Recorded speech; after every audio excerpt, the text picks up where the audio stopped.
Good morning students. आज हम पढ़ेंगे हेरिडिटी एंड इवोल्यूशन का नेक्स्ट पार्ट। स्पेशिएशन सबसे पहले क्या होता है? ओरिजिन ऑफ न्यू स्पीशीज को ही हम स्पेशिएशन बोलते हैं।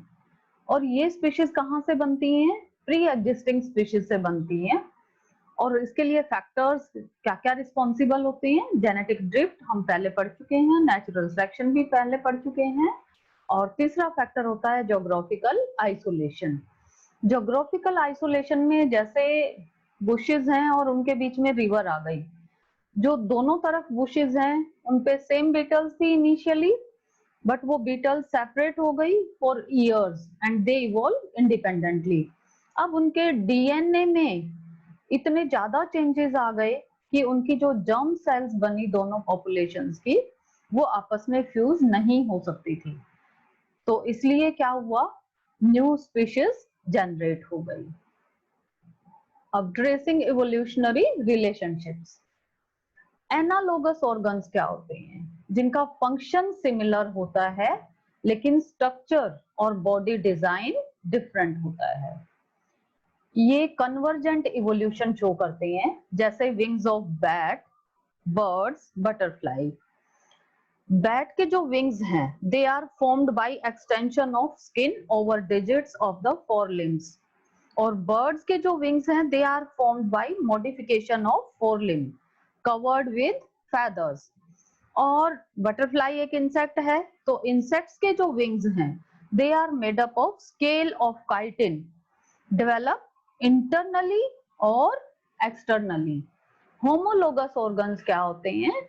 ये वो ऑर्गन होते हैं जिनकी स्ट्रक्चर और डिजाइन तो सेम होता है लेकिन डिफरेंट फंक्शन होता है। इनमें डाइवर्जेंट इवोल्यूशन होता है, कॉमन एंसेस्ट्री होती है, या ये कहें कि इनका ओरिजिन जो है वो विद डिफरेंट फंक्शन होता है। अब इसके एग्जाम्पल अगर हम देखें तो four limbs of lizard, frog, bat, human beings और व्हेल के जो फ्लिपर्स हैं, सील के, वो सभी होमोलोगस ऑर्गन्स हैं। अब इसमें अगर ह्यूमन बीइंग्स का हैंड देखें तो ये ग्रास्पिंग का काम करता है।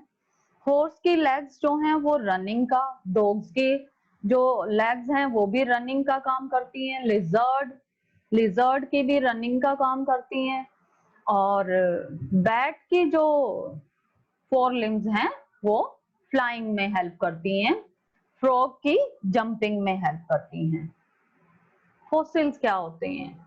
दीज आर द इम्प्रेशंस और ट्रेसेस ऑफ डेड एनिमल्स और plants that lived in the remote past. मतलब बहुत पहले जो एग्जिस्ट करते थे डेड एनिमल्स, प्लांट्स, या उनके पास उनके इम्प्रेशंस हो कहीं पे, वो फॉसिल्स कहलाते हैं। How do we know how old any fossil is? Age कैसे पता चलेगी हमें फॉसिल की? तो एक तो हमें सरफेस पे ही जब हम देखेंगे कि सरफेस पे अगर वो ऊपर ऊपर ही मिलते हैं फॉसिल्स या उनके इम्प्रेशंस, तो वो रिसेंट हैं, यानी उनकी एज कम है।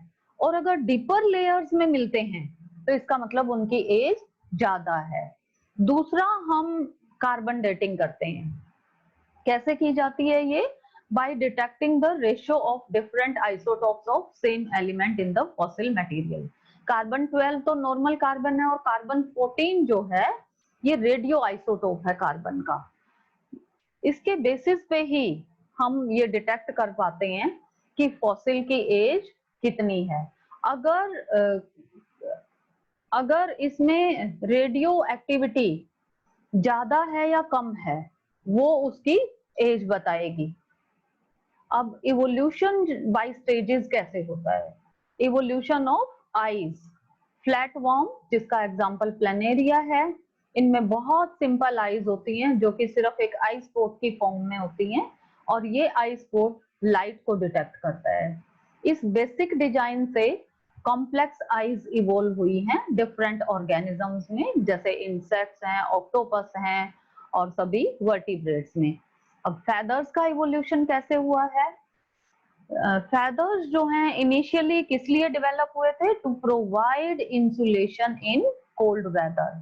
अब बाद में क्या हुआ, they became useful for flight in insects and birds. Artificial selection क्या होता है, ये वाइल्ड कैबेज है।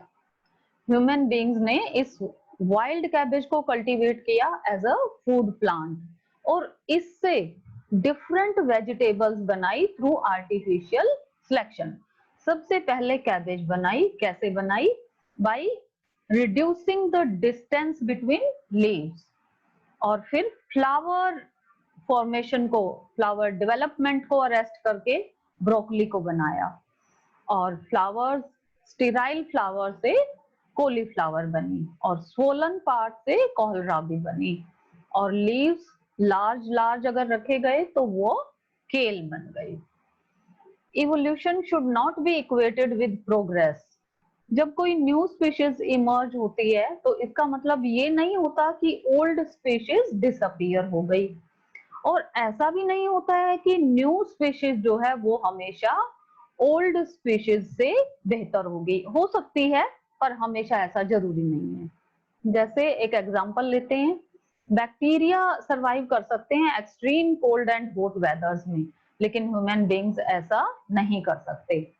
ह्यूमन बीइंग्स जो हैं they are not the pinnacle of evolution but simply yet another species in teeming spectrum of evolving life। Human beings का evolution भी दूसरी स्पीशीज की तरह ही हुआ है। The only progressive trend in evolution is that more and more complex body designs बनते गए, किससे, सिंपल फॉर्म से।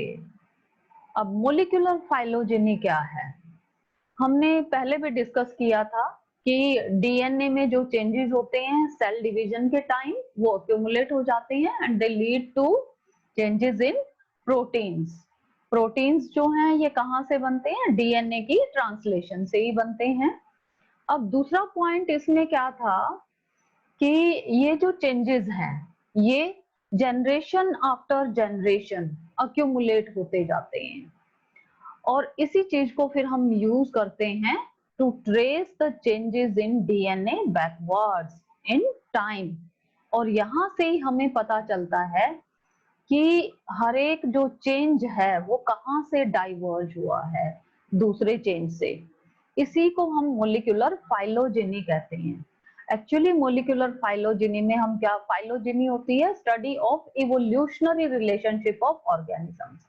अब मोलिकुलर फाइलोजेनी है तो हम बायोमोलिक्यूल्स के बेस पे इवोल्यूशनरी रिलेशनशिप की स्टडी करते हैं। डीएनए बायोमोलिक्यूल है, प्रोटीन है, डीएनए में जो चेंजेस अक्यूमुलेट होते हैं वो प्रोटीन्स की फॉर्म में रिफ्लेक्ट होते हैं, तो ये मोलिकुलर फाइलोजेनी होती है।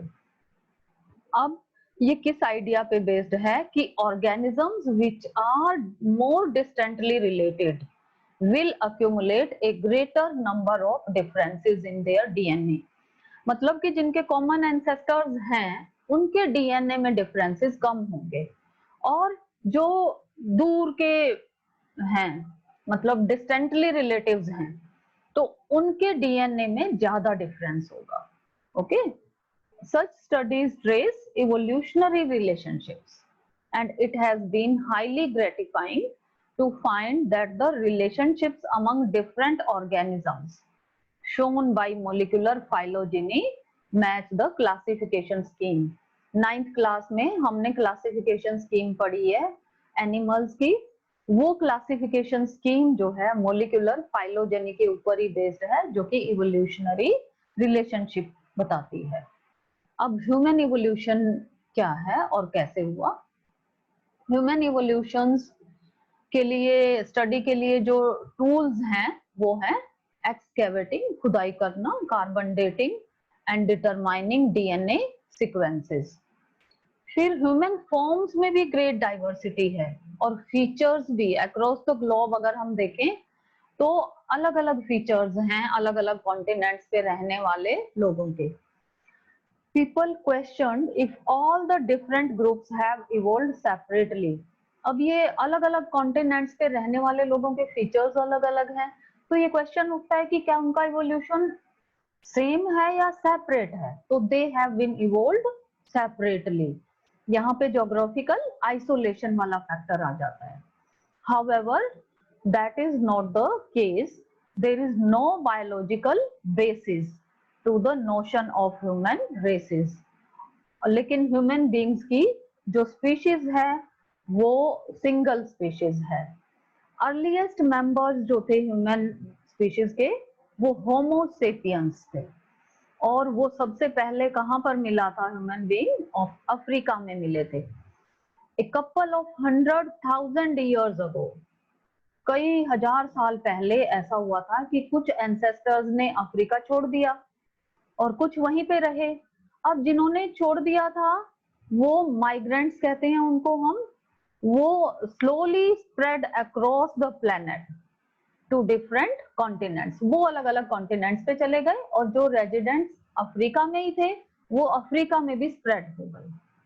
Like all other species on the planet, they had come into being as an accident of evolution and were trying to live their lives the best that they could. Thank you so much.